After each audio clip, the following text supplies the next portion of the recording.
to get to the point where we're at right now, go ahead and watch our video on replacing the brake pads and rotors on this vehicle. It's getting the tire off, getting the Jeep safely supported. Problems I'm having is that this caliper is sticking shut and it's overheating. First symptom was I smelled it. Second symptom was when I hit the brakes. This is on the front left corner, the one that's sticking. So the Jeep would pull to the right when I hit the brakes after it was heated up because the brake was fading out. So two potential causes: either the caliper is getting stuck in itself, or the brake line is not allowing fluid to go back through it.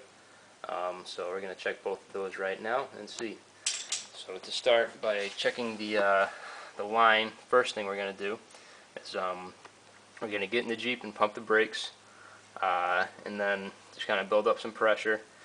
And if the line is clogged or collapsed or whatnot, it's not going to allow pressure to go back through, so pressure will be built up inside the caliper.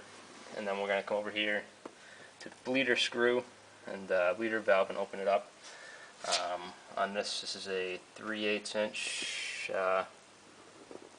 wrench opens that.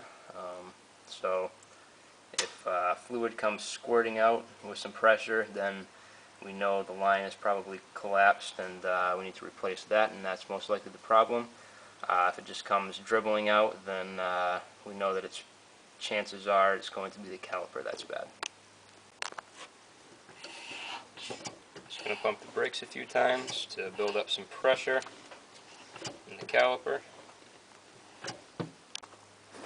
And then we're going to come over to the caliper, and I put this little hose on here so we don't get fluid pouring straight down onto the floor. I got a bottle to release the fluid into, and we're going to crack the bleeder open and see how fast the fluid comes out.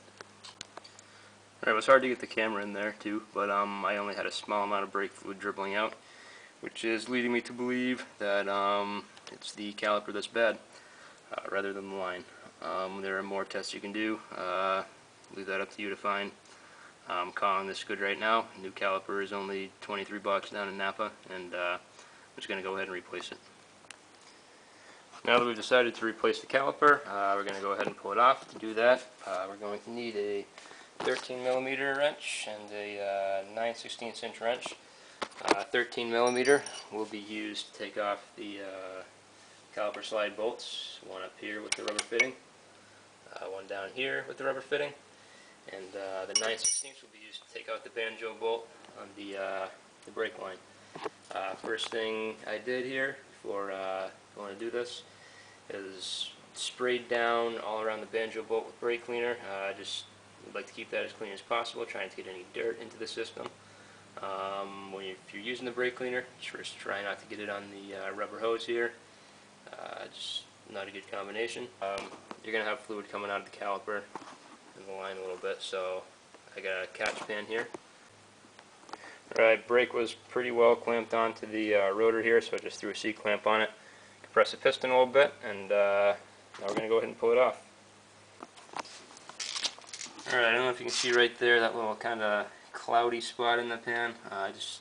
After I got the caliper off, I just took it and dumped it out, and all this gunk and crap came out of it, so that's leading me to believe even more that it is the caliper that's bad.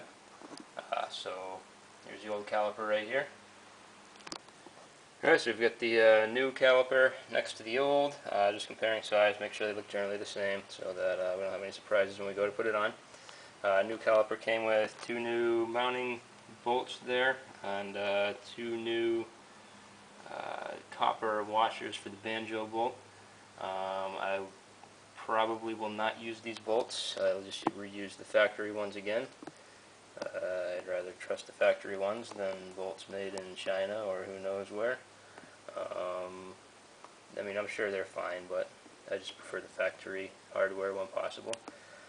So in terms of transferring parts, the only thing we're going to need to transfer is the rubber cap for the bleeder screw onto the new caliper, and so we're just going to go ahead and throw the pads onto the new caliper, put it back on the rotor again, and bolt everything back up, and we should be ready to go. Any supplementary information that you may need in terms of changing the pads and whatnot, you should be able to find in our video on changing the brake pads on a. Now, if your pads, your brakes have been overheating like mine were, you want to go ahead and check your pads just to make sure that there's not any cracks or anything in them. These ones look fine. If you have any doubts, go ahead and replace them.